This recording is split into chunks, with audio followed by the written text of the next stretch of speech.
Tšau, mina Piret siin ja taaskord on tänane video Storytime. Ja seekord ma räägin põhimõtteliselt sellest, kuidas minu sõbranna murdis öösel sisse võõrasse korterisse, et minna sinna magama. Tegelikult algas see lugu juba pihta päeval, kus meil oli plaanis minna sõbrannaga, kes ei olnud kohalik, vaid elas teises linnas ja ei olnud siinse linna võib-olla tänavate ja majade ja asjadega niivõrd kursis kui mina. Ja põhimõtteliselt läksime sõbrale külla ja siis sõber plaanis, et teeks õhtul väikse peo, kutsuks kokku inimesed, chilliks, vaataks võib-olla filmi. Ja siis oligi nii, et päeval olimegi juba selle sõbra juures.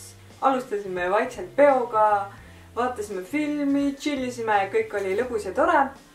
Ja kahjuks oli asjasse seotud ka alkohol. Nii et me olime lõbusas meeleolus ja vahepeal käisime sõbrannaga ka linna peal. Ja linna peal vist sõbranna nägi veel kedagi tuttavat.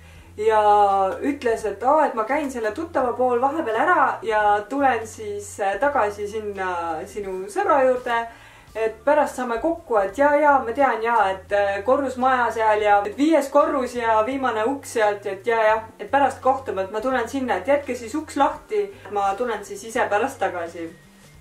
Ja siis oligi nii, et meie läksime siis sõbra juurde tagasi, sest et meil oli eelnevalt ka kokku lepitud, et me jääme ööseks selle sõbra juurde, meil oli juba ära broneeritud diivani peal kohad, kus meie saime magada ja kõik oli kokku lepitud ja korras ja lõbutsesime rõõmsalt edasi. Tol ajal vist olid küll mobiiltelefonid juba olemas, aga ma ei tea, nii palju ei helistatud just omavahel, et kui väga vaja oli, et siis helistati. Ja siis ei olnud telefonides ka selliseid messengere ja asju olemas, et nagu iga hetk kogu aeg teada anda, kus sa oled ja mis sa teed ja... Ühesõnaga, telefonid olid olemas, aga nii palju neid ei kasutatud. Ja tookord oli ka selge, et pärast läheb seal sõbra juures pidu edasi ja sõbranna tuleb tagasi ja kõik oli okei. Mingi hetk oli juba kell nii palju, et ma vaatasin, et sõbranna ei tule ega tule. Et hea küll, on juba suht öö, et ma lähen juba ära magama ja läksin siis sinna diivani peale tuttu ära ja mõtlesin, et okei, eks see sõbranna siis kunagi tuleb, kui ta tuleb ja ei mõelnud väga palju sellele. Mingi hetk keset ööd siis sõbranna saabus ja rääkis sellise loo, kuidas ta oli läinud kogemata valesse majja eelnevalt ja ei leidnud alguses seda õiget korterit ülesse. Tuli siis välja, et selle kortermaja kõrval oli teine kortermaja, mis nägi täpselt samasugune välja. Vaatamata sellele, et Jõgeva ei ole suur linn, on siin siiski mõned majad, mis sarnanevad teineteisele. Aga jah, ta oli läinud siis keset ööd kõrvalmajja, mis nägi samasugune välja.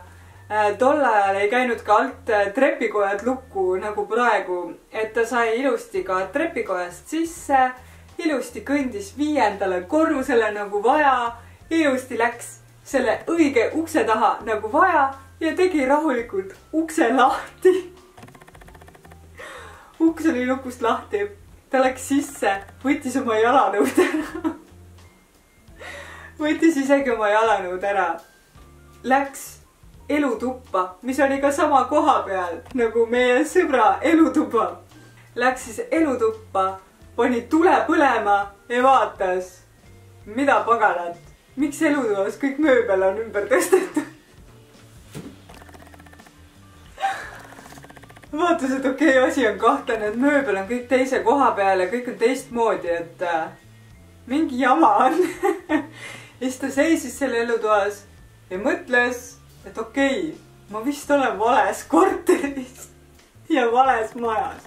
Igatahes ta kustutas elutoast tule ära, läks vaikselt rahulikult koridori, pani oma jalanõud jalga tagasi ja läks sealt korterist välja.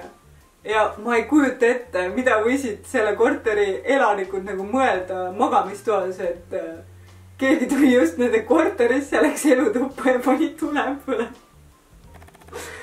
Või olid siis nad nii sügavas unes ja miks nad öösel ust lukku ei pannud, kui isegi trepikojad ei olnud tol ajal veel lukus. No ju siis oli kõik elu palju turvalisem ja kõik olid julgemad. Aga jah, sõbranna tuli sealt tulema, tuli sealt majast välja, vaatas, okei, seal maja taga on veel üks samasugune vaja, et prooviks sellega uuesti.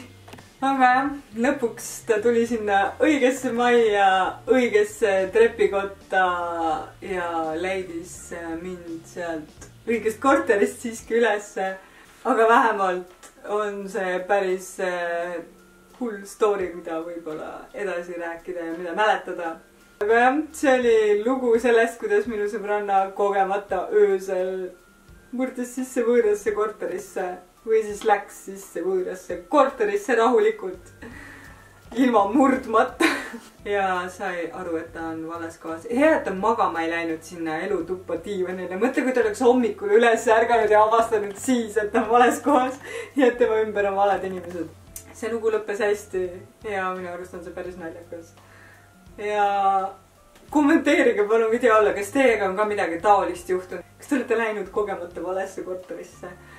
Aga kui teile see video meeldis, siis palun likeige seda, palun subscribe'ige, kui te veel seda teinud ei ole ja kommenteerige siis video alla, kas teiega on midagi taolist juhtunud. Ja näeme teiega juba järgmisel nädalavahetusel järgmises videos. Tšau!